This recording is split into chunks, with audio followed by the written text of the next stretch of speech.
Waalaikumsalam. Assalamualaikum warahmatullahi wabarakatuh. Terima kasih kami ucapkan kepada Ibu Dr. Revlita MA dan Bapak Dr. Bagus Purnomo MA. Terima kasih Bapak Ibu. Bapak Ibu hadirin sekalian, marilah kita berlanjut dengan acara seminar dengan tema penguatan literasi Al-Quran dalam bingkai moderasi beragama.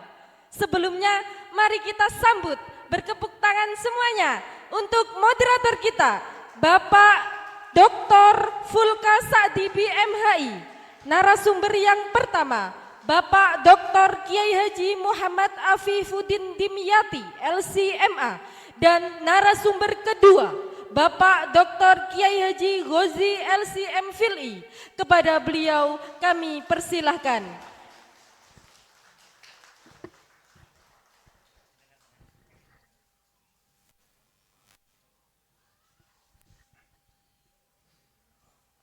Assalamualaikum warahmatullahi wabarakatuh. Bismillah, alhamdulillah, wassalatu wassalamu ala rasulillah Sayyidina Muhammadin ibn Abdillah. La haula wa la quwwata illa billah, amma ba'du. Hadratal muhtaramin, para alim, para ulama, sesepuh, bini sepuh, adi sepuh ingkang kita hormati, Bapak Kiai Haji Muhammad Rafi'i Muhyi, Bapak Kiai Haji Miftahul Falah, Bapak Kiai Haji Ghozi, Bapak Kiai Haji Nusul Ibad, dan juga Bapak Ketua Yayasan, panitia, segenap masyayikh, ustadz dan ustadzat, para rawuh hadirin semuanya. Alhamdulillah di pagi menjelang siang ini kita melaksanakan kegiatan diseminasi dan juga seminar. Kita laksanakan seminar dengan tema penguatan literasi Al-Quran dalam bingkai moderasi beragama yang akan disampaikan oleh dua narasumber kita, yaitu yang pertama adalah Romo Dr. Kiai Haji Muhammad Afifuddin Dimyati dan juga Dr. Kiai Haji Ghozi LCM Fil'i. Sebelum kita menginjak pada paparan materi, izinkan saya untuk menyampaikan kurikulum vitae dari dua pemateri kita.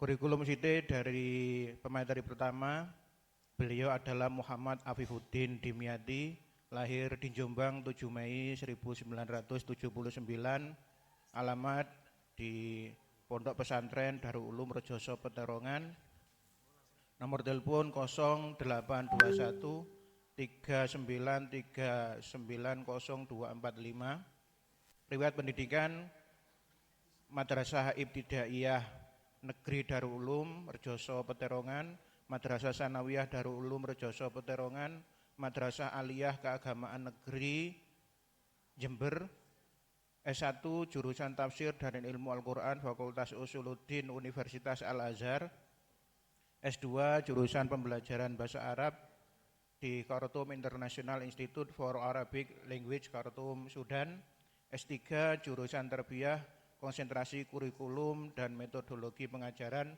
Universitas An-Nilain Khartoum, Sudan. Riwayat pendidikan non formal adalah Pondok Pesantren Sunan Pandanaran, Sleman, Yogyakarta. Pengalaman organisasi dan pengalaman kerja, beliau dosen Bahasa Arab Fakultas Tarbiyah IAIN Sunan Ampel, Surabaya, dosen Pasca Sarjana UIN Malang, dosen Pasca Sarjana UIN Sunan Ampel, Surabaya, dosen Pasca Sarjana IAIN Tulungagung, dan sampai sekarang beliau adalah Khatib Suriah PBNU.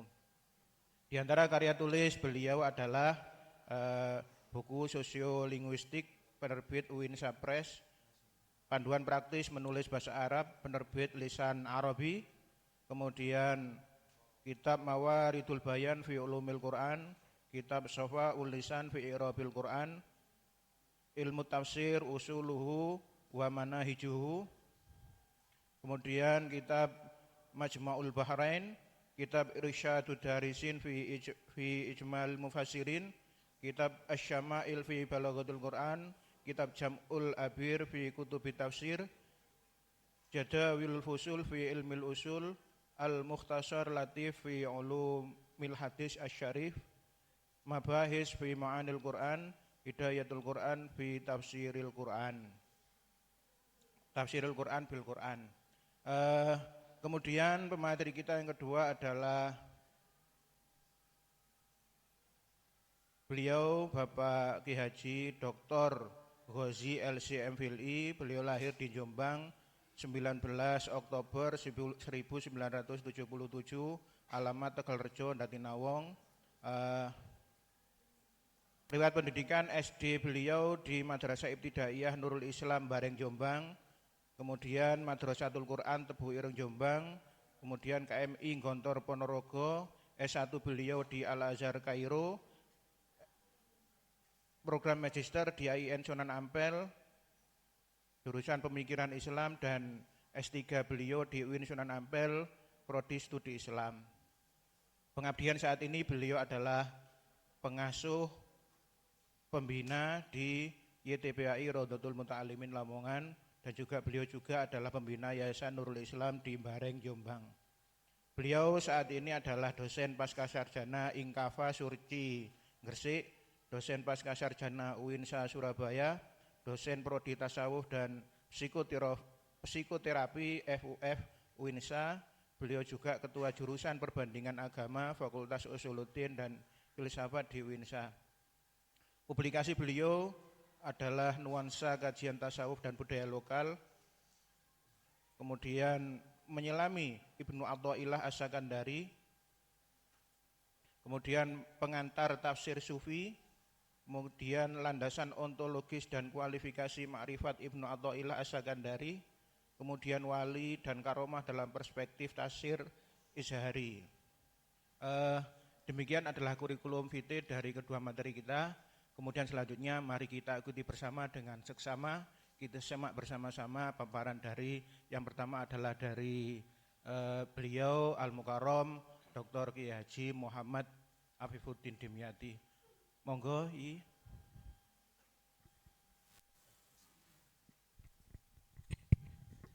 Assalamualaikum warahmatullahi wabarakatuh. Bismillahirrahmanirrahim. Alhamdulillah alladzi ja'alal Qur'ana hidayatan lil muttaqin wa mau'izatan lil mu'minin wa dzikra lidz dzakirin wa hudaw wa busyra lil muslimin. Wassalatu wassalamu ala sayyidil anbiya'i wal mursalin sayyidina Muhammadin wa ala alihi wa sahbihi ajma'in. Amma ba'du. Yang saya hormati pengasuh Pondok Pesantren Raudhatul Muta'alimin Romo Kiai Haji Miftahul Falah, Kiai Haji Nushul Ibad, juga Dr. Kiai Haji Ghozi Muhammad Ihsan. Yang saya hormati Kiai Rafi'i Muhyi,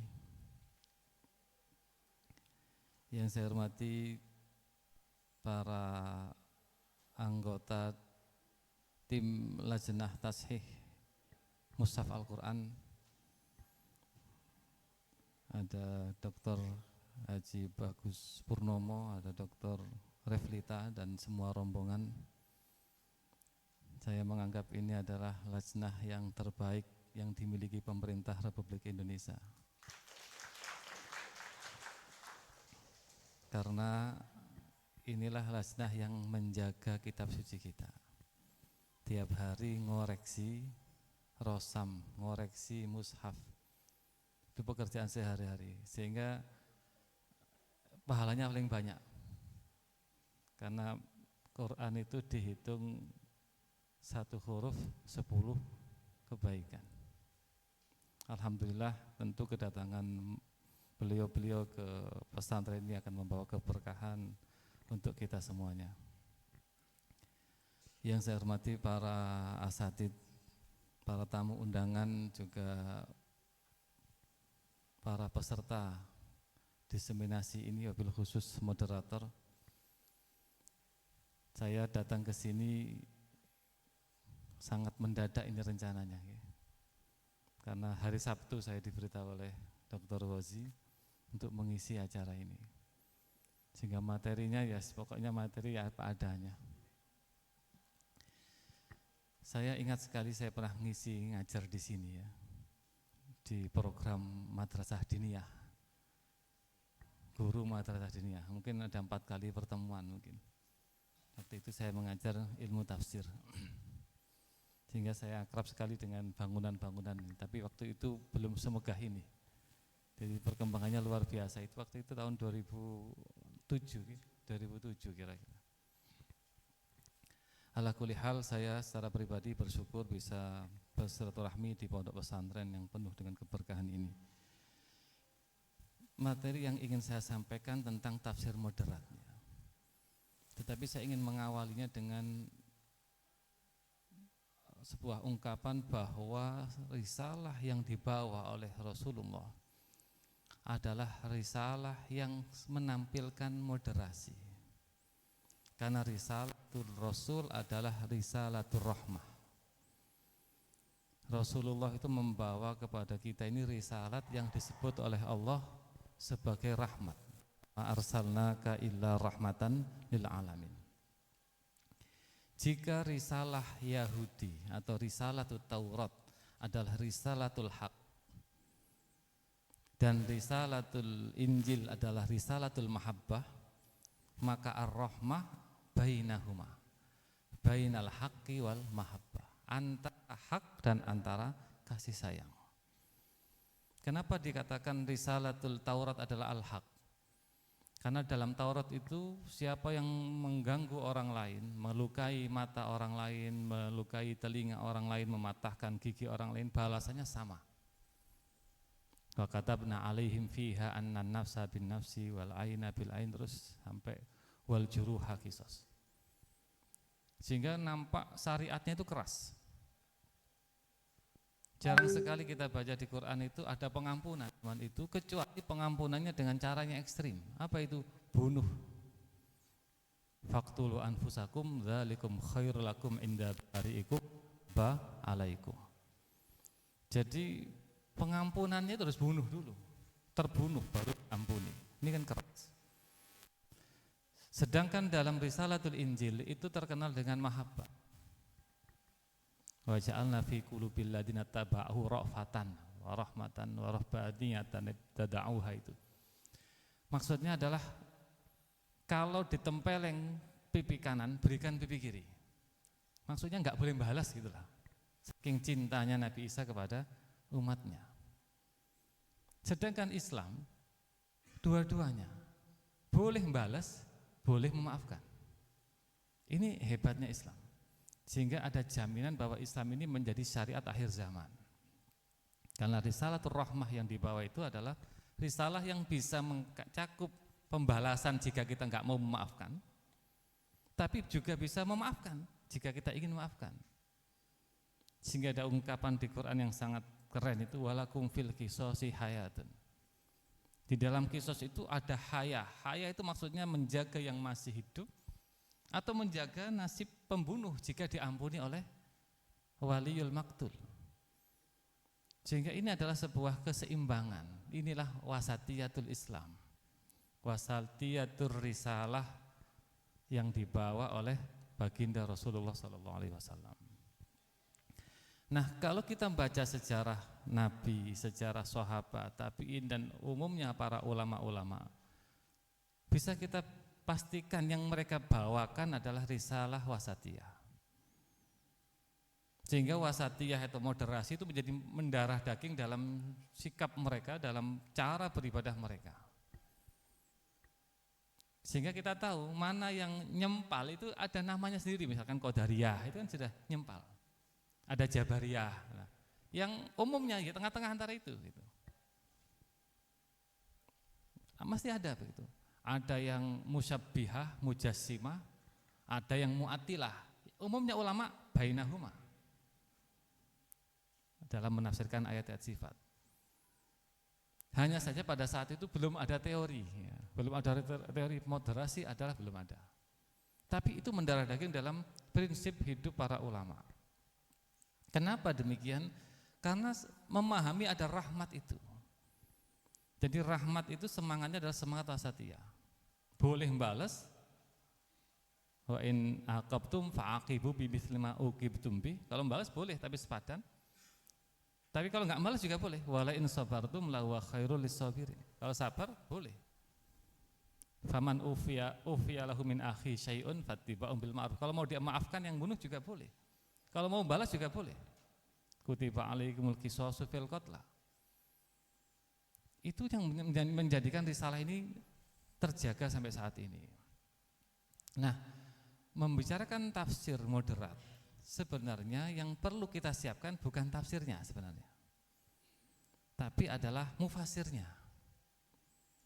Ketika mufasirnya, ulamanya adalah ulama yang moderat, maka yakinlah bahwa hasil tafsirnya adalah tafsir yang moderat. Kalau mufasirnya adalah mufasir yang liberal, maka hasilnya pasti liberal. Kalau yang menafsirkan adalah radikal, maka hasilnya juga pasti radikal. Maka bagaimana mempersiapkan produk tafsir yang moderat itu ya harus dengan cara menyiapkan mufasir yang moderat. Sehingga yang dalam makalah itu saya tulis beberapa ya rangkaian lah ya. Bagaimana kita menyiapkan itu. Yang pertama misalnya memenuhi persyaratan dalam penafsiran Al-Quran. Sebenarnya amaliyah tafsir atau proses tafsir, kegiatan tafsir yang dilakukan oleh siapapun itu boleh-boleh saja. Yang membuat syarat juga para ulama. Sebenarnya boleh-boleh saja. Tetapi kenapa para ulama itu lalu memperketat dengan syarat? Sebenarnya adalah sebagai penjaga ya, sebagai wikoyah, sebagai benteng agar tafsir ini tidak dimasuki oleh orang-orang yang yataqawwal 'ala Allah, yang ngomong sembarang lalu dasari dengan Al-Quran. Makanya ada persyaratan-persyaratan itu yang seumpama persyaratan ini dipenuhi, maka kemungkinan besar hasilnya pasti akan mencerminkan risalatul rahmah tadi, pasti akan mencerminkan wasatiyah dengan sendirinya.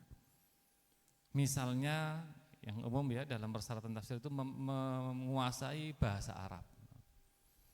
Kenapa bahasa Arab harus dikuasai? Karena Al-Quran bil-lughatil arabiyyah, lisanan Arabiyan. Quran berbahasa Arab, maka ya harus menguasai bahasa Arab. Dengan penguasaan bahasa Arab itu orang akan bisa menangkap baik itu isyarat dhahirah maupun isyarat jumlah, baik itu tekstual atau kontekstual di dalam kalimat itu.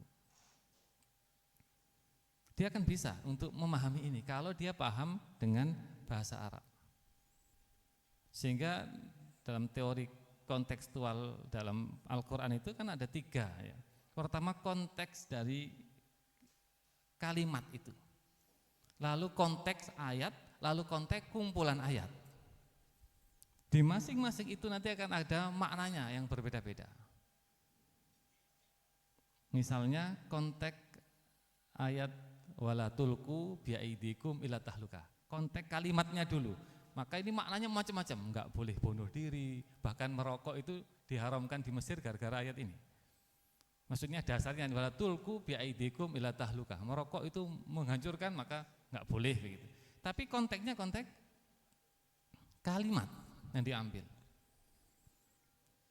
Lalu konteks ayat wa anfiqu fi sabilillahi wa la tulqu bi aidikum, ada wa anfiqunya. Seakan-akan konteksnya adalah kita diharuskan untuk sedekah, tapi sedekah itu jangan membuat kita hancur. Jadi infak tapi ada batasannya begitu. Tidak sampai merasa rugi kalau dalam bahasa Quran itu. Fatak udah malu mamahsuro. Jangan terlalu banyak nanti kamu merasa getun, merasa menyesal dengan sedekahnya. Ini konteks dari ayatnya. Kalau konteks kumpulan ayat wala tulqu biaidikum tahluka adalah jangan meninggalkan jihad. Karena konteksnya konteks jihad, wa qatilu fi sabilillah itu. Sehingga muncul makna-makna ini dari mana? Dari pemahaman bahasa. Belum lagi orang-orang yang sensitif dengan mufradat. Kenapa ini tamsas itu tusib? intam saskum hasanatun tasuhum wa intusibkum sayyi'atu yafrahu biha. Kenapa yang hasanah tamsas, yang sayyi'ah itu tusib? Ini kalau orang yang peka dengan bahasa pasti akan memahami itu. Hasanah itu kebagusan. Kenapa tamsas? Ini kan konteksnya adalah tentang orang-orang kafir yang senang jika yang tidak senang jika kita mendapatkan kebaikan sedikit saja. Sedikit saja. Tamsas, kebaikan itu menyentuh kita sedikit saja, dia tidak senang. Tasuhum, tidak senang. Jadi kita ini mendapatkan rezeki dikit itu, orang kafir sudah enggak senang sekali. Tapi ketika kita mendapatkan kejelekan sedikit, mereka belum bergembira. Mereka baru bergembira kalau kita mendapatkan kejelekan yang besar. Wa in tusibkum sayyi'atun yafrahu biha. Ini makna apa? Ini bahasa lughawi, ini bahasa. Jadi orang-orang yang punya sense di bidang bahasa, dia akan peka dengan seperti ini. Termasuk contoh kenapa yang ahli neraka itu khalidina, yang ahli neraka itu khalidan, kalau ahli surga itu khalidina. Wa may yuti'illaha wa rasulahu yudkhilhu jannatin tajri min tahtiha al-anhar khalidina fiha. Yang ahli surga khalidin. Yang ahli neraka wa man ya'sillaha wa rasulahu wa yata'adda hududahu yudkhilhu naran khalidan. Kalau ahli bahasa pasti akan angan-angan, kenapa kok beda ya? Nah, lalu muncullah pemahaman-pemahaman. Ini bagusnya kalau kita membaca tafsir-tafsir itu akan ketemu bahwa ahli surga itu identik dengan mendapatkan kenikmatan. Kenikmatan itu jika dirasakan bersama-sama itu menambah besar kenikmatan tersebut. Makan enak sendiri dengan makan enak bareng-bareng mesti lebih menyenangkan makan enak bareng-bareng. Melihat kemenangan Indonesia bareng-bareng lebih menyenangkan daripada melihat sendiri. Sebaliknya, kalau yang tidak enak dirasakan bareng-bareng menjadi ringan. Kalau masalah dicurhatkan ke banyak orang, ringan rasanya. Ada anak santri melanggar, dihukum, berlima dihukum berdiri di depan sekolah, santai saja dia, ada temannya. Tapi kalau dihukum sendiri, nelongso. Kalau sendiri, nelongso. Jadi kesendirian itu menambah kesusahan. Makanya menggunakan kholidan kalau ahli neraka. Maka jangan sampai punya bayangan enak di neraka ketemu artis-artis, nggak akan ketemu. Nggak akan ketemu, karena sendiri-sendiri nanti. Susah sendiri, nggak bisa curhat, nggak bisa lihat yang lain. Nah ini dari bahasa kita temukan itu. Makanya penting sekali syarat ya mufasir itu ya harus memahami bahasa. Kemudian persyaratan keilmuan yang lain ada persyaratan tentang ilmu Al-Quran dan tafsir. Ya bagaimana juga harus tahu lah cara menafsirkan dan sebagainya itu. Ya baca Al-Itqan itu sudah sering lah baca Al-Itqan. Baca Al-Burhan itu sudah sering baca Al-Burhan, baru nanti dia akan menghasilkan tafsir yang bagus. Karena dia punya nalar ya. Nalar mufassir para ulama yang muktabar itu. Karena ketika kita membaca banyak tafsir, baca ulumul Quran, nalar kita akan terbangun sesuai dengan itu. Kenapa zaman sekarang ini banyak tafsir-tafsir yang ya menyimpang ya, kajian-kajian yang nyeleneh-nyeleneh itu. Karena nalarnya belum terbangun dari nalar para ulama al-mu'tamad. Belum terbangun dari ulama-ulama itu. Belum pernah baca kitab Al-Itqan lah gampangnya begitu. Enggak pernah ngaji itu. Yang dibaca buku-buku yang sekuler, liberal, akhirnya arahnya pasti akan menyimpang. Karena tidak terbangun dengan pemahaman para ulama. Kemudian yang keilmuan yang berikutnya adalah ilmu syariat. Ilmu syariat, ilmu usuluddin, ilmu usul fikih, ilmu hadis. Ini penting sekali karena di dalam tafsir itu kita akan bersinggungan dengan banyak ungkapan-ungkapan Al-Quran, kalimat-kalimat Al-Quran itu. Yang di situ akan mengandung ilmu-ilmu agama, baik itu akidah, baik itu fikih, baik itu ayat-ayat yang harus ditafsirkan dengan hadis. Karena Nabi juga menafsirkan Al-Quran, Nabi juga menjelaskan Al-Quran. Sehingga perlu memahami seperti itu perlu. Kemudian yang keempat, ilmu mauhibah. Ilmu mauhibah itu maksud saya adalah ilmu yang semacam bakat lah. Ya. Jadi ilmu itu adalah ilmu yang diberikan oleh Allah kepada orang yang mengamalkan ilmunya. Artinya beliau-beliau yang menafsirkan Al-Quran, yang ada jaminan tidak begitu menyimpang atau tidak menyimpang adalah al-amilin bi ilmihi, yang mengamalkan ilmunya. Al-amilin bi ulumihi, yang mengamalkan ilmu-ilmunya. Sehingga dengan mengamalkan ilmunya itu Allah akan membimbing dia untuk mendapatkan hidayah atau pencerahan tentang ayat yang akan dipahaminya. Ini dari segi keilmuan ya. Persyaratan yang pertama itu memenuhi persyaratan penafsiran Al-Quran. Yang kedua tentang etikanya sekarang. Nah, etika ini juga penting. Di dalam kitab-kitab ulumul Quran nanti akan ada bab adabul fasir. Banyak sekali, ada mungkin 14 poin, tapi saya ingin menyebut hanya 3 di sini. Ya niat, ya. Intinya pada niat yang baik, akhlak yang mulia, juga tawadhu. Isinya itulah. Maksud saya akhlak itu menunjukkan bahwa dia ini tidak sedang dalam rangka mencari yang lain kecuali ridhonya Gusti Allah. Jika orang-orang yang menafsirkan Al-Quran untuk mencari ridho Allah, dia enggak punya tendensi lain. Dia tidak punya tendensi lain. Kemarin ada yang wawancara pada saya tentang penelitian mana memoderasikan tafsir Al-Quran. Ya, saya jawab, ya tafsir enggak usah dimoderasikan. Mufasirnya dulu. Kalau mufasirnya itu orangnya baik, orangnya lurus, pasti hasilnya pasti tidak akan menyimpang. Sudah pasti. Karena mewarnai dari situ. Mau menyimpang misalkan ada, ya enggak banyak ya.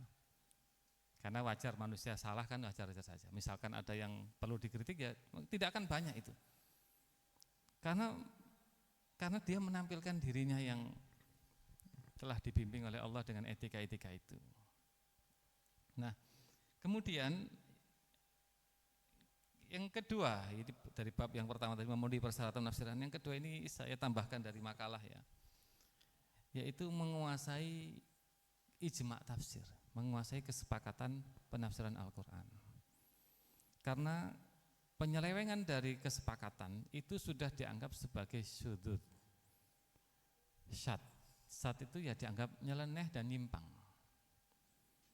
Di dalam Al-Quran itu ada beberapa kata yang telah disepakati tafsirnya oleh para ulama. Sehingga karena sudah disepakati, yang menyalahi itu dengan kata lain termasuk menyimpang dari kesepakatan ulama. Apa contohnya? Contoh yang kata yang mudah adalah wa'bud rabbaka hatta ya'tiyakal yaqin misalkan. Yakin itu maknanya mati. Jangan pernah dimaknai dengan yakin. Sembahlah Tuhanmu sampai yakin. Gak bisa. Kalau sampai yakin nanti orang aku yakin aku, gak usah nyembah maneh. Saya sudah yakin saya gak perlu nyembah lagi, akhirnya begitu. Sehingga agar tidak dipahami yang salah ini para ulama sepakat, maksudnya ulama itu ya sahabat tabi'in ya, bahwa itu maknanya adalah mati. Ada lagi yang mungkin kita terkecoh. Faharra raqi'an wa anab. Itu tentang Nabi Dawud ya. Fastaghfara rabbahu wa kharra raqi'an wa anab. Raqi'an itu di dalam ayat itu maknanya sujud. Saya sudah lihat terjemah Kemenak dan alhamdulillah sujud di situ maknanya. Jadi para ulama sudah melihat ijma' tafsir. Jadi raqi'an itu maknanya sujud bukan rukuk. Kalau kita memaknai rukuk, ya salah itu nanti. Kenapa salah? Ya, karena menyalahi ijma'. Dan banyak sekali ya, ada 125 bahkan mungkin lebih dari itu kata-kata yang disepakati oleh para ulama tafsirnya. Berikutnya adalah kita mampu menyikapi perbedaan tafsir dengan baik. Ya, bahwa tafsir itu kan berkaitan dengan Al-Qur'an ya. Dan Al-Qur'an itu hammal al-aujuh. Jadi mengandung banyak wajah. Kalau Prof. Resihab itu pernah menyampaikan seperti berlian ya. Berlian permata itu dilihat dari mana saja bersinar. Quran itu seperti itu, sehingga wajar sekali banyak perbedaan pendapat. Yang harus kita lakukan adalah kita meyakini bahwa perbedaan pendapat itu adalah perbedaan yang sifatnya tanawu atau variatif saja, bukan kontradiktif, bukan perbedaan yang mengkontraskan antara pendapat A dan B. Kalau kontradiktif jelas salah satu salah pasti, jelas salah satunya pasti salah. Tapi yang variatif ya mungkin bisa itu bisa ini. Tetapi kita juga harus tahu yang berbeda itu siapa gitu loh. Tidak semua perbedaan itu dianggap perbedaan gitu. Kalau misalkan Abu Bakar, Umar berpendapat A, lalu saya berpendapat B, itu bukan perbedaan pendapat itu. Saya nyeleneh gitu. Dianggap perbedaan itu kalau seimbang gitu. Misalkan Sayyidina Ali menafsirkan wal adiyat. Wal adiyat itu kalau Sayyidina Ali menafsirkannya adalah demi unta-unta perang. Unta itu. Kalau Sayyidina Ibnu Abbas menafsirkannya demi kuda-kuda perang. Yang kita ambil di mushaf terjemah itu adalah kuda. Jadi ikut madhabnya Ibnu Abbas. Perbedaan antara kuda dan unta dalam ayat itu variatif saja. Ya enggak salah, ditafsirkan unta juga enggak salah karena yang ngomong ya Sayyidina Ali. Ditafsirkan kuda ya boleh. Kenapa? Karena ini masih mungkin ya, bisa disandingkan. Misalkan ada zaman sekarang ulama wal adiyat adalah tank perang, ya nggak bisa. Tidak bisa itu. Siapa ini? Jadi tidak semua perbedaan harus dianggap ya. Makanya kritikan-kritikan yang berbeda dari ulama-ulama kontemporer, mengkritik para ulama, sahabat, para tabi'in dalam tafsir-tafsir mereka, kalau saya pribadi, ya saya tidak akan banyak mengelirik yang ini. Kenapa? Loh, yang dulu saja nggak ada perbedaan kok. Yang dulu tidak ada perbedaan, sekarang apa kok ada perbedaan baru? Sehingga ini langkah yang berikutnya, diantaranya nanti mufassir harus menafsirkan berdasarkan kaidah sesuai dengan kaidah tafsir. Nah, kaidah tafsir itu diantaranya misalkan tadi ya, idza ikhtalafa salaf fi misalkan qaulaini fala yajuzu ihdasu qaulin salisin. Seumpama salaf itu zaman sahabat tabi'in ada perbedaan 3 misalkan. Lalu ulama sekarang nambah ada 4 perbedaan. 4 pendapat.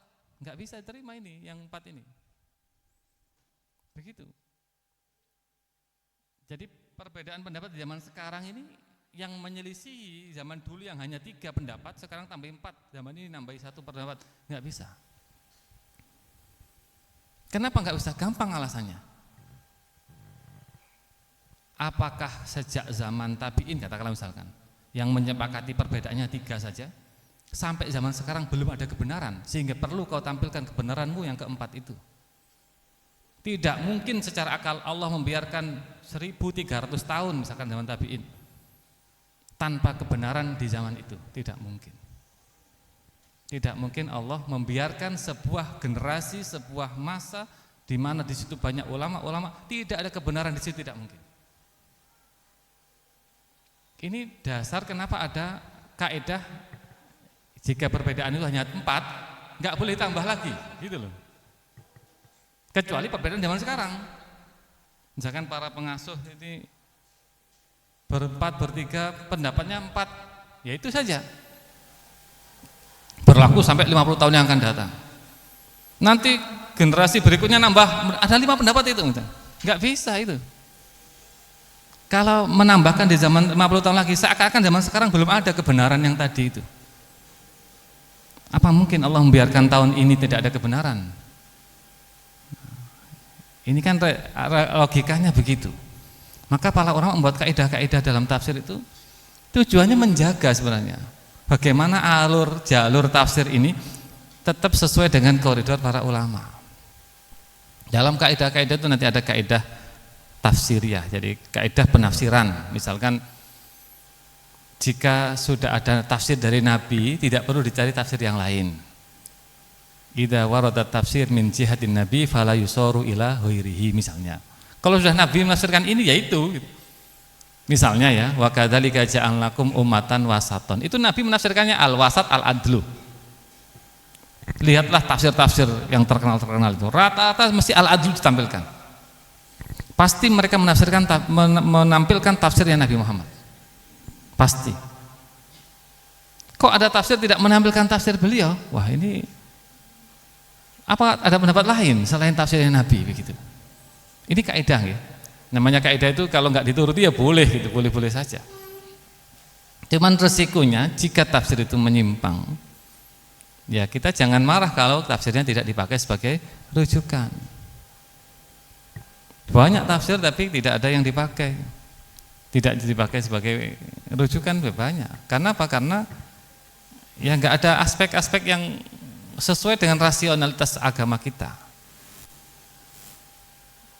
Ada kaidah lughawiyah. Misalnya kalau ada fi'il mudhari' terletak setelah kana, itu maknanya terus menerus atau sering misalkan. Ini penting untuk diketahui. Misalkan innahum kanu yusari'una fil khairat. Nabi Zakaria dan keluarganya dulu itu sering gitu. Yusari'una fil khairat sering karena kana dan fi'il mudhari'. Contoh begitu. Atau kaidah-kaidah usuliyah, usul fikih, al-ibrah bi umumil lafzi seperti itulah ya. Atau nafyul hil yastalzimut tahrim. Kalau la yahilu lakum berarti haram itu. Fala tahilu lahu mim ba'du berarti itu haram. Kalau la tahil maknanya haram. Itu kaidah-kaidah usuliyah. Ketika orang-orang yang berkecimpung di dunia Quran menetapi kaidah-kaidah ini, dengan kata lain, dia telah memberi jalur yang kuat untuk tafsirnya. Sehingga kemungkinan dia nyimpang itu tidak terlalu besar. Karena dia punya kaidah-kaidahnya. Kemudian yang terakhir tentang bagaimana membentuk atau membina mufassir yang moderatnya adalah menafsirkan sesuatu prosedur. Prosedurnya jelas kalau dalam urutan para ulama ya, pertama tafsir Quran bil Quran. Dan di ayat itu penjelasan di ayat yang ini begitu. Meskipun tafsir Quran bil Quran itu juga ada dua ya, ada yang bil maksur, ada yang bil ra'yi. Alhamdulillah saya sudah menyelesaikan tafsir Hidayatul Quran, itu 4 jilid Quran bil Quran. Cuman tidak semuanya bil maksur. Tapi ya birra'yi juga ada. Maksudnya birra'yi apa? Maksudnya adalah ya yang mikir nyambung-nyambungkan kan manusia begitu. Kalau yang bil ma'sur itu yang langsung dari Gusti misalkan hudal lil muttaqin alladzina yu'minuna, itu alladzina yu'minuna ada tafsir kata al muttaqin. Wa ma adraka mat tariq an-najmus saqib, an-najmus saqib tafsir dari at-tariq misalnya. Innal insana khuliqa halu'a idza massahu syarru, itu adalah tafsir dari halu'a dari Allah kalau itu bil maksur. Tapi menggandengkan ayat misalkan siratal mustaqim adalah siratal ladzina an'amta 'alaihim, itu ada di surat An-Nisa, ulaikal ladzina an'amallahu 'alaihim minan nabiyyin wasiddiqin wasyuhada wassalihin. Ini yang gabung-gabungkan kan manusia. Karena manusia yang mau enggak boleh dikatakan bil maksur, ini bil ra'yi. Hanya saja birra'yi ada dasarnya itu Al-Quran. Ya tentu semoga yang meskipun birra'yi masih ada ya apa ya kemungkinan besar benarnya gitu. Yang diharapkan begitu tafsir Quran bil Quran itu. Kemudian tafsir dengan hadis. Menafsirkan dengan hadis ini penting karena Nabi adalah a'lam hadil ummah bil Quran. Yang paling paham dari semua umat Islam sekarang ini ya Nabi Muhammad tentang Al-Quran. Maka penjelasan beliau kepada Al-Quran tentang Al-Quran ya pasti benarnya. Meskipun kita akan memilah-milah nanti ini penjelasannya sifatnya taqyid atau takhsis atau hanya bayanul murad saja atau apa. Jika nanti kita bisa memungkinkan untuk mengambil pendapat yang lain yang memperluasnya, itu juga bisa dimungkinkan. Kemudian ada tafsir bi aqwalis sahabah, karena anggapan mereka lah orang-orang yang paling dekat dengan Rasulullah, menyaksikan turunnya wahyu, tahu kronologinya, tahu asbabun nuzulnya, sehingga tahu pemahamannya. Jadi para sahabat itu mengetahui makna Al-Quran tanpa tahu ulumul Quran, seperti kita sekarang ini. Kita tahu ini amkhos, mereka belum tahu itu, zaman itu belum ada istilah-istilah itu. Tapi ketika ayat yang dibacakan sudah punya gambarannya dia. Oh, ini ayat ini tentang ini. Karena mereka tahu untuk siapa ayat itu turun. Misalkan wa in ta'ifatani minal mu'minina qatatalu. Mereka terus tahu ta'ifatani itu ini dan ini. Itu kemampuan para sahabat. Dan mereka punya apa namanya malakah ya. Yang saya yakin tidak diberikan kepada golongan-golongan setelah periode sahabat, karena mereka menyaksikan nurun nubuwah, mereka menyaksikan cahaya kenabian, wajahnya Rasul, Quran itu dibacakan oleh lisan Rasul sendiri, bagaimana menyentuhnya bacaan Rasul kepada hati sahabat itu nggak bisa dibayangkan, nggak bisa dibayangkan, pasti luar biasa. Mungkin dengan makna-maknanya masuk semua mungkin. Kalau yang bacakan Nabi Muhammad. Nah kita ini yang bacakan kan ya bisa teman, bisa guru. Kalau yang bacakan Nabi Muhammad beda. Makanya qaul sahabat dipakai di dalam tafsir. Kita tidak boleh nolak ini ya. Nah yang aqwalut tabi'in ini dipakai. Nah ini kali ini ada perbedaan. Memang ada yang menolak, ada yang tidak. Tetapi kalau bagi kita sekarang ini, ya menurut saya sebaiknya dipakai. Karena yang menolak itu dalam riwayat-riwayat itu kan Abu Hanifah. Hum rijal wa nahnu rijal. Abu Hanifah itu satu derajat, satu generasi di bawah tabi'in. Ya wajar lah kalau begitu. Lah kita kan udah puluhan jaraknya ini.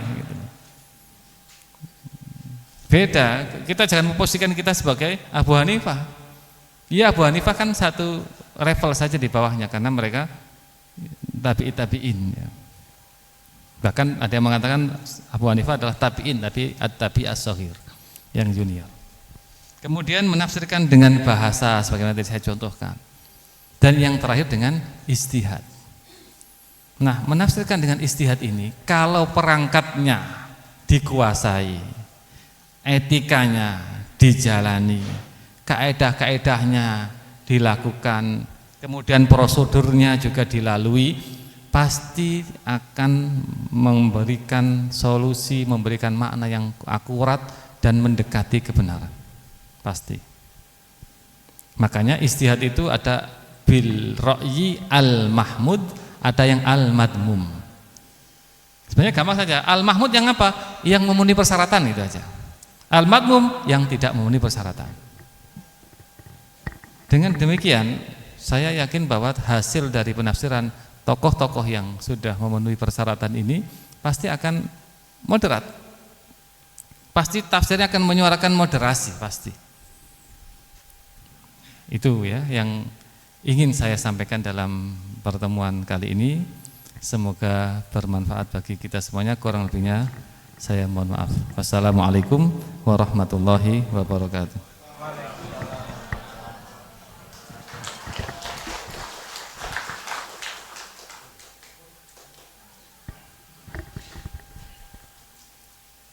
Alhamdulillah.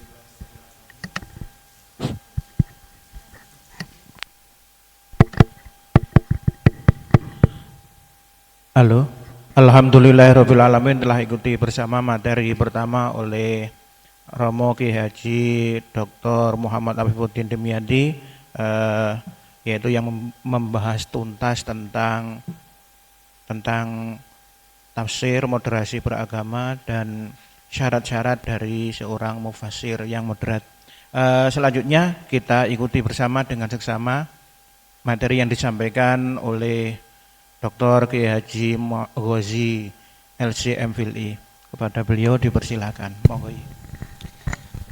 Assalamualaikum warahmatullahi wabarakatuh. Alhamdulillah wa syukurillah, la hawla wa la quwata illa billah. Allahumma salli ala Sayyidina Muhammadin wa alihi wa sahbihi wa mawalah ma ba'du. Yang saya hormati penasihat Yayasan Romo Kiai Haji Rafi Muhyi, pengasuh atau pembina Yayasan Bapak Kiai Haji Miftahul Falah, Kiai Haji Nusul Hibat, yang kami hormati Romo Kiai Haji Dr. Kiai Haji Muhammad Afifuddin Dimyati LCMA, teman-teman dari LPMK Kemenak RI, Dr. Bagus, Insya Allah ini sahabat saya lama ini, dan Ustadz Salim, dan yang lainnya mohon maaf saya yang belum hafal namanya ini. Kemudian dari panitia dan seluruh hadirin dan hadirat. Tadi sudah dijelaskan tentang tafsir moderat yang jika kita dengarkan tadi itu memang sudah sangat mencukupi menjelaskan bahwa agama Islam itu adalah agama rahmatan lil alamin. Dan istilah rahmatan lil alamin itu kemudian sekarang itu menjadi tren dan berkembang, dan sekarang menjadi istilah yang disebut dengan moderasi beragama. Akarnya itu kan bagaimana mewujudkan pola pikir, perilaku, sikap yang menebarkan rahmat, ya, kemudian bisa menjadi bagian untuk kemaslahatan umum yang digali dari agama. Namun istilah ini juga ternyata juga sulit diterima, ya, seperti disampaikan oleh Bu Dokter tadi. Kemarin kita juga mengundang itu dari pesantren, setelah tahu temanya langsung ketawa dan mundur. Moderasi beragama ini apanya yang salah atau image-nya yang salah, ini yang kemudian perlu kita kembangkan, kita ulas, kita dalami, dan kita fahamkan. Sebetulnya istilah moderat itu kan sudah lama. Dalam Islam itu kan kita sendiri itu kan sebetulnya secara keilmuan kan sudah moderat. Contoh nih, dalam akidah itu kita pengikut Asy'ariyah. Asy'ariyah itu kan kalau misalnya kita lihat dalam studi ilmu kalam, itu kan memang lawannya itu Mu'tazilah. Selalu itu disandingkan atau dimusuhkan dengan apa namanya? Mu'tazilah. Kalau Syiah itu agak jarang. Kalau misalnya kita lihat yang namanya Mu'tazilah sendiri itu kan sebetulnya perkembangan dari sebuah aliran yang disebut dengan Qadariyah.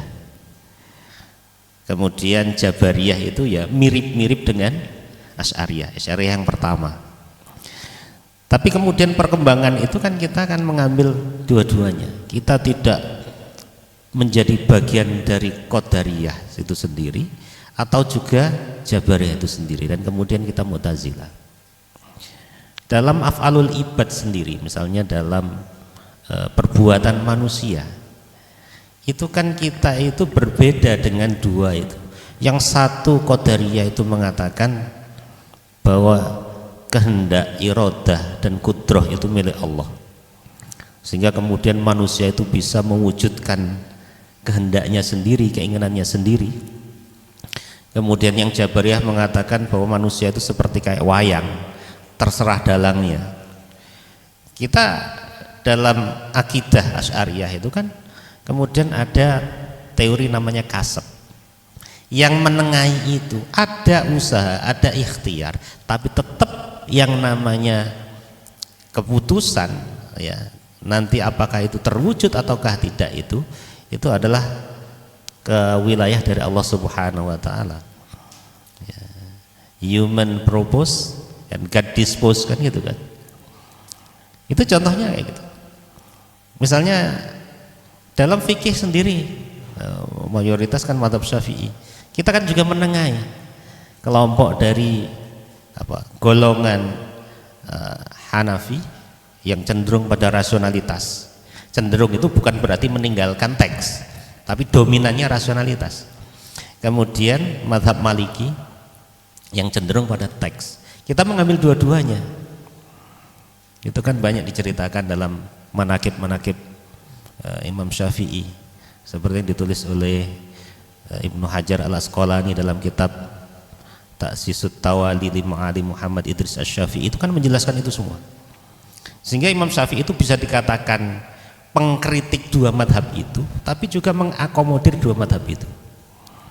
Kita sebetulnya juga moderat di situ dalam fikih.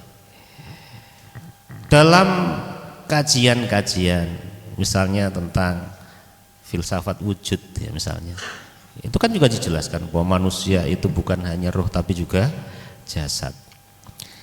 Ada teori tentang tentang pasangan, yang itu semuanya ada. Dan menurut saya kita tuh masih berada dalam posisi moderat itu. Artinya kalau kita bicara tentang moderat sekarang itu sebetulnya sudah kita lakukan. Nah, cuma istilahnya bukan moderat aja. Istilahnya mungkin kita lebih mengenal al-wasat atau wasatiyah atau at-tawazun. Nah, itu yang lebih kita kenal, ya kan.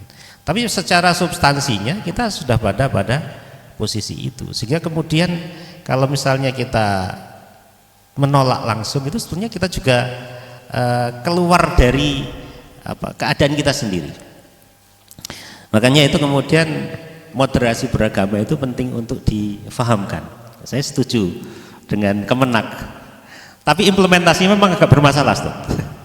Saya itu kan kebetulan ketua jurusan perbandingan agama. Perbandingan agama itu kalau dosen-dosen saya itu juga ada pengajar yang mendalami ilmu kristologi tentang Kristen, kemudian tentang Yahudi, tentang Buddha, kemudian agama lokal yang sangat banyak itu. Dalam tuntutan akademik itu memang kita juga memang harus berhubungan memang. Nah, saat berhubungan itu sering disalahpahami. Untuk mengenal misalnya, untuk mengenal pemahaman tradisi Kristen, mungkin ada kunjungan ke sana sehingga kemudian diekspos, sehingga kemudian sebutannya wah liberal gitu. Sehingga kemudian image-nya menjadi jelek. Nah, ini secara keilmuan itu sebetulnya kita itu sudah dalam posisi moderat. Yang kedua, bahwa moderatisme beragama itu sebetulnya bukan hal baru. Itu sudah ada di mana-mana. Di Yordan itu ada istilahnya aman message, ya, atau risalah aman. Kemudian di Mesir itu ada al-wasitiyah, itu bahkan al-Azhar. Kemudian di Kuwait itu juga ada, di Malaysia itu juga ada. Di Malaysia itu zaman Najib sama zaman Mahathir itu ada. Padahal Malaysia itu, kalau pengalaman saya waktu kita keluar belajar di Mesir misalnya, itu mereka itu jauh tertutup dari kita. Malaysia itu kan mengakui hanya satu agama. Mereka itu ada agama, ada orang Kristen, ada orang ada orang Tionghoa itu, ya seperti kayak Ipin Upin itu loh. Ipin Upin kan ada orang Indianya juga itu kan. Tapi yang diakui negara itu cuma satu, yaitu Islam. Waktu saya memberikan kuliah mahasiswa Unizza Zainal Abidin itu, waktu kita menyampaikan moderasi beragama itu kaget, kok bisa kayak gini ya, kok nggak kayak Malaysia saja, kan Indonesia sudah mayoritas, kenapa nggak dipaksa saja gitu kan. Itu sampai seperti itu. Ini kalau kita lihat, ini produk dari pendidikan juga. Kalau misalnya Malaysia memang sejak awalnya itu sudah mayoritas dan kemudian menguasai, kita di Indonesia itu beda. Sehingga kemudian kondisi yang ada di Malaysia itu, kalau saya jawab mereka, itu nggak bisa disamakan dengan Indonesia. Indonesia itu kalau bisa itu ya rukun, ya Bhinneka Tunggal Ika itu. Ya. Ini betapa bahwa tentang moderasi itu menjadi sangat penting. Sehingga kalau misalnya kita lacak ya, ngapunten, beberapa peristiwa yang disebut dengan teroris itu banyak memang di sana. Maksudnya mungkin bersembunyi atau apa itu ada di sana. Di Indonesia insya Allah ketahuan, ya, ketahuan. Dan sekarang sudah baik-baik ya, daerah Paciran sudah baik-baik ya, Selekura ya. Mau dikasih bantuan terus. Jadi itu memang ada problem-problem seperti itu. Makanya saya kepingin untuk mencoba melihat karena ini konteksnya LPMQ ya, saya coba ini ngapunten. Ya ini saya juga ngutip-ngutip Quran sedikit, nggak tahu salah apa benar nanti ya. Begini, ada problem yang agak serius itu, yaitu pergeseran makna. Dari zaman ke zaman yang namanya moderatisme itu selalu bergeser. Karena misalnya begini, saya contohkan misalnya ini. Saya contohkan dulu di Mesir yang namanya misalnya zamannya Muhammad Abduh. Itu fikih yang berlaku di sana itu dulu masih campur dengan budaya. Itu yang namanya wanita itu memang tidak mendapatkan porsi dalam pendidikan. Mereka tidak mendapatkan porsi. Kemudian mereka itu ya tertutup. Bahkan beberapa kasus itu kenapa kemudian banyak perkembangan di bidang hukumnya itu kan problemnya itu problem antara perilaku keberagamaan yang dianggap agama. Saya contohkan begini. Saya contohkan kalau dulu ya, ini contohnya kisahnya Qasim Amin. Qasim Amin itu orang yang menulis tentang Al-Mar'ah Al-Jadidah. Itu beliau itu terpaksa ya, dipaksa menikah dengan seorang wanita karena dia itu tidak sengaja melihat wajahnya. Madzhab Syafi'i kan disuruh nutup wajah, itu kan. Madzhab Syafi'i sebenarnya kan itu ya pakai cadar kan. Itu karena dia nggak sengaja, dia itu dipaksa untuk menikah itu. Sampai kemudian karena dia nggak mau, dia lari kemudian ke Perancis dan kuliah di sana sampai dapat pacaran sama orang Perancis sana. Nah, setelah itu mungkin yang kita anggap moderat dari awalnya itu mengekang wanita sampai tidak memiliki hak untuk belajar, hanya terbatas sekali wanita yang bisa belajar, sampai kemudian belajar, itu kan moderatnya kan bagus, ya kan? Moderatnya bagus. Tapi sekarang itu moderatnya ditariknya bukan dari tidak mendapatkan hak belajar, tapi sudah belajar dan kemudian ke titik yang lain. Sehingga jadinya apa? Jadinya itu yang asalnya moderat sekarang menjadi konservatif, yang moderat sekarang menjadi yang sekarang itu yang dulu liberal sekarang menjadi moderat. Karena ditarik ininya, bergeser. Kalau yang saya sampaikan tadi bahwa dasar keilmuan kita itu adalah moderat, ya dasar keilmuan ya. Ya. Mungkin setelah ini mas, ya, terus lagi. Dasar keilmuan kita itu moderat. Itu ukuran dulu. Tapi kalau sekarang bisa jadi berbeda.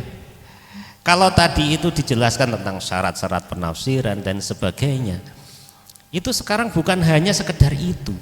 Tapi sekarang itu bahasanya itu adalah dipelintir atau difahami. Contohnya misalnya ada ayat-ayat ini, terus setelah ini. Misalnya gini. Sikap tentang ahlul kitab. Itu kalau sekarang kita ambil pojok antara ujung dengan ujungnya. Mungkin ujungnya itu ayat wa ma arsalnaka illa rahmatan lil alamin. Misalnya seperti itu ya. Ayat yang ya kira-kira menunjukkan tentang rahmat itu. Kemudian ujung yang sering disebut radikal itu misalnya faqtuluhum haitsu wajadtumuhum wa akhrijuhum min haitsu akhrajukum, misalnya seperti itu.